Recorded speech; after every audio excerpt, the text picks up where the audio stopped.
بسم اللہ الرحمن الرحیم۔ حضرت ابو ذر غفاری رضی اللہ عنہ فرماتے ہیں کہ رسول اللہ صلی اللہ علیہ وسلم نے مجھ سے فرمایا، تم جہاں کہیں بھی رہو اللہ سے ڈرتے رہا کرو، اور اگر کوئی گناہ ہو جائے تو گناہ کے بعد نیکی کر لیا کرو کہ وہ نیکی اس گناہ کو مٹا دے گی، اور لوگوں کے ساتھ اچھے اخلاق سے پیش آیا کرو۔ دوستو، حضرت ابو ذر رضی اللہ عنہ سے منقول اس حدیث میں 3 بہت ہی قیمتی نصیحتیں ذکر کی گئی ہے، جن میں سے ہر ایک کی مختصر وضاحت پیش خدمت ہے۔ پہلی نصیحت یہ فرمائی کہ تم اللہ سے ڈرتے رہو جہاں کہیں بھی رہو، تنہائی میں رہو یا محفل میں، اپنے جان پہچان والے لوگوں میں رہو یا اجنبی لوگوں میں، مسجد میں رہو یا گھر اور بازار میں، عبادت میں مشغول رہو یا دنیاوی کاموں میں لگے رہو۔ خلاصہ یہ کہ جس جگہ بھی رہو، جس حالت میں بھی رہو، جس کام میں بھی رہو، ہر وقت یہ بات پیش نظر رہنی چاہیے کہ اللہ ہمیں دیکھ رہا ہے، وہ ہمارے ظاہر و باطن سے واقف ہے۔ ہم اپنے ان ظاہری اعضاء یعنی ہاتھ، پیر، آنکھ، کان اور زبان سے جو کچھ کر رہے ہیں ان کو بھی وہ دیکھ رہا، سن رہا اور جان رہا ہے، اور جو ہمارے اندر کے چھپے ہوئے بڑے گناہ ہیں، تکبر، حسد، بدگمانی وغیرہ، ان کو بھی وہ اچھی طرح جانتا ہے۔ خود اللہ جل شانہ کا ارشاد ہے، یعلم خائنۃ الاعین وما تخفی الصدور۔ اللہ تعالیٰ نگاہوں کی خیانت کو بھی جانتا ہے اور سینوں میں جو چیزیں چھپی ہوئی ہے ان کو بھی جانتا ہے۔ چوریاں آنکھوں کے اور سینوں کے راز، جانتا ہے سب کو تو اے بے نیاز۔ لہٰذا ہمیشہ اس بات کا خیال رہے کہ کہیں کوئی کام مجھ سے ایسا نہ ہو جائے جو اللہ کو ناراض کرنے والا ہو۔ اس حدیث میں تقوی اختیار کرنے کا حکم ہے، اور تقوی کی بہترین تفسیر وہ ہے جو حضرت ابی بن کعب رضی اللہ عنہ نے حضرت عمر بن خطاب رضی اللہ عنہ کے پوچھنے پر بیان فرمائی۔ حضرت عمر رضی اللہ عنہ نے حضرت ابی بن کعب رضی اللہ عنہ سے پوچھا، تقوی کسے کہتے ہیں؟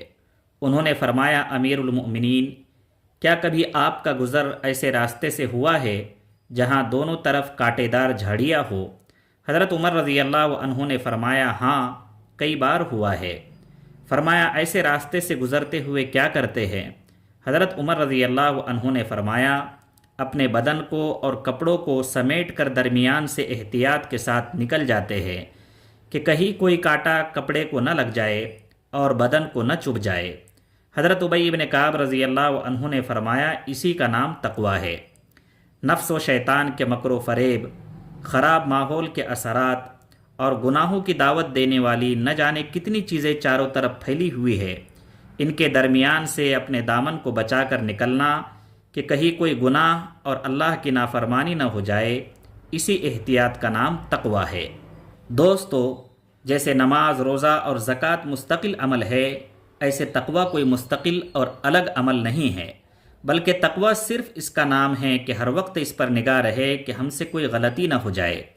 خود رسول اللہ صلی اللہ علیہ وسلم نے اپنے مبارک دل کی طرف اشارہ کر کے 3 مرتبہ فرمایا کہ تقوی یہاں ہوتا ہے، یعنی دل میں اللہ کا خوف ہو، اور یہ خوف بھی کیسا، جو عظمت و جلال کے ساتھ ہو، اس کی عظمت و بڑائی، اس کے انعامات و احسانات کو سامنے رکھتے ہوئے کہ ہم حقیر بندے ہیں، اس کی نعمتوں میں سر سے پیر تک ڈوبے ہوئے ہیں، لہذا اس کی بندگی کے تقاضے کے خلاف کوئی کام ہم سے نہ ہو جائے۔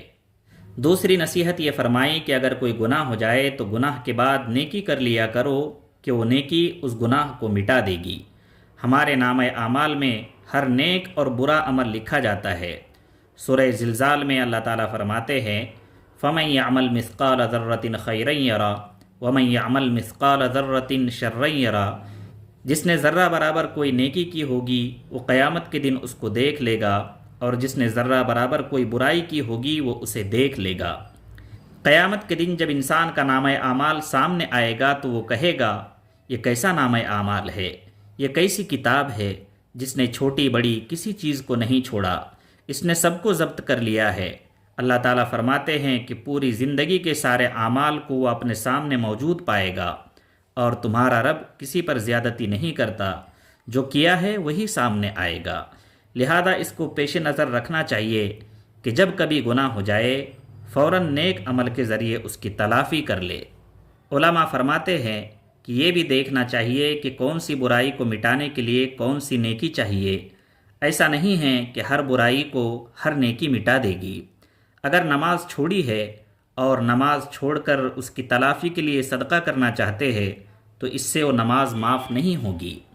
مثال کے طور پر فجر میں آنکھ نہیں کھلی اور صبح ہو گئی تو اب بیدار ہونے کے بعد نماز پڑھنا ہی اس کا کفارہ ہے، صدقہ کرنے سے نماز معاف نہیں ہوگی۔ کسی کا حق دبا لیا ہے اور روزہ رکھ کر اس کی تلافی کرنا چاہتے ہیں تو اس سے وہ برائی ختم نہیں ہوگی۔ اس برائی اور گناہ کو ختم کرنے کے لیے ضروری ہے کہ جس کا حق ہے اسے وہ دے دیا جائے یا اس سے معاف کرا لیا جائے۔ خلاصہ یہ کہ جس گناہ کی تلافی کے لیے اور جس برائی کو ختم کرنے کے لیے شریعت نے جو نیکی متعین کی ہے وہی انجام دینی ہوگی۔ ہاں، کچھ ایسی بھی چیزیں ہیں جن کا کوئی متعین کفارہ نہیں۔ مثال کے طور پر زبان سے جھوٹ نکل گیا تو ایسی صورت میں توبہ کر لے، کچھ صدقہ خیرات کر لے، کوئی بھی نیکی کر لے، اللہ معاف کرنے والا بڑا مہربان ہے۔ اس نصیحت کا حاصل یہ نکلا کہ جہاں نامہ اعمال میں برائیاں درج ہو رہی ہے تو ان کو مٹانے کے لیے نیکیوں کی بھی فکر کرے تاکہ نتیجے کے طور پر نیکیوں کا پلہ بھاری رہے اور یہ اللہ کی رحمت کو متوجہ کرنے کا بہانہ بنے، کیونکہ کامیابی تو اللہ کی رحمت سے ہی ہوگی۔ تیسری نصیحت یہ فرمائی کہ لوگوں کے ساتھ اچھے اخلاق سے پیش آؤ۔ اخلاق کا تعلق حقیقت میں دل کی کیفیت سے ہے اور عمل سے اس کا اظہار ہوتا ہے۔ ہم اپنے اندر شفقت پیدا کرے، محبت پیدا کرے، تواضع پیدا کرے، ایثار و ہمدردی پیدا کرے، یہ اخلاق حسنہ ہیں، اور پھر اپنے عمل سے اس کا اظہار کرے کہ بڑوں کے ساتھ احترام کا معاملہ ہو، چھوٹوں کے ساتھ شفقت کا برتاؤ ہو، کمزوروں کے ساتھ مدد و راحت پہنچانے کا رویہ ہو۔ رسول اللہ صلی اللہ علیہ وسلم نے یہاں تک فرمایا کہ مسکراتے چہرے کے ساتھ کسی سے ملاقات کرنا بھی صدقہ ہے۔ لہٰذا ہم اچھے اخلاق کا مظاہرہ کریں، یہی وہ اچھے اخلاق ہے جو قیامت کے دن نامہ اعمال کے ترازو میں سب سے وزنی ثابت ہوں گے۔ سنن ابی داؤد حدیث نمبر 4799 میں ہے، رسول اللہ صلی اللہ علیہ وسلم نے فرمایا، ما من شیء اثقل فی المیزان من حسن الخلق، قیامت کے دن اعمال کے ترازو میں اچھے اخلاق سے زیادہ وزنی کوئی چیز نہیں ہوگی۔ آپ صلی اللہ علیہ وسلم نے فرمایا، تم سب میں مجھے زیادہ محبوب اور قیامت کے دن میرے سب سے قریب وہ لوگ ہوں گے جو اچھے اخلاق والے ہو۔ نیز آپ صلی اللہ علیہ وسلم فرماتے ہیں، میں اس شخص کے لیے جنت کے بلند درجے میں ایک گھر دلانے کی ذمہ داری لیتا ہوں جو اپنے اخلاق اچھے بنا لے۔ اچھے اخلاق کا مطلب یہ ہے کہ جب اخلاق کو متاثر کرنے والی کوئی چیز پیش آئے اس وقت آدمی اپنے آپ کو قابو میں رکھے۔ عام حالات میں تو ہر آدمی بڑا مسکرا کر بات کرتا ہے، بڑی خوش مزاجی کے ساتھ پیش آتا ہے، لیکن جب اس کے ساتھ کوئی زیادتی ہو جائے، کوئی بدتمیزی کر دے، اس وقت اس کے اخلاق کا امتحان ہوتا ہے، اس وقت دیکھا جائے گا کہ اس کے اخلاق کیسے ہے۔ پیارے نبی حضرت محمد صلی اللہ علیہ وسلم کے بارے میں حضرت عائشہ رضی اللہ عنہا فرماتی ہے کہ آپ صلی اللہ علیہ وسلم نے پوری زندگی اپنی ذات کے سلسلے میں کبھی کسی سے بدلہ نہیں لیا، حالانکہ شریعت نے اجازت دی ہے کہ جتنی زیادتی ہوئی اتنا بدلہ لیا جا سکتا ہے، مگر آپ نے اپنی ذات کے سلسلے میں کبھی بدلہ نہیں لیا، نہ نبی بنائے جانے سے پہلے نہ نبی بنائے جانے کے بعد۔ طائف کا واقعہ ہم سب جانتے ہیں۔ فرشتہ آ کر کہتا ہے کہ اگر آپ اجازت دے تو اس بستی والوں کو جنہوں نے آپ کو ستایا ہے 2 پہاڑوں کے درمیان کچل دیا جائے، مگر آپ صلی اللہ علیہ وسلم نے فرمایا، میں تو یہ امید رکھتا ہوں کہ ان کے اولاد میں سے کوئی ایمان والا پیدا ہوگا جس سے اللہ دین کا کام لیں گے۔ ایک موقع پر کسی نے کہہ دیا، اے اللہ کے رسول، فلاں آدمی کے لیے بد دعا کر دیجئے۔ آپ صلی اللہ علیہ وسلم نے فرمایا کہ میں لعنت کرنے والا بنا کر نہیں بھیجا گیا ہوں۔ دوستو، آج اخلاقی گراوٹ کے اس دور میں ضرورت اس بات کی ہے کہ ہم اپنے اندر نبوی اخلاق پیدا کرنے کی کوشش کرتے رہے تاکہ ہم دین و دنیا دونوں میں سرفراز و کامیاب ہو سکے۔ یہ کل 3 نصیحتیں ہوئی۔ نمبر 1، جہاں کہیں بھی رہو اللہ سے ڈرتے رہو۔ نمبر 2، جب کوئی برائی ہو جائے تو کوئی نیکی کر لیا کرو تاکہ وہ اس برائی کو مٹا دے۔ اور نمبر 3، لوگوں کے ساتھ اچھے اخلاق سے پیش آؤ۔ اللہ تعالی ہم سب کو عمل کی توفیق نصیب فرمائے۔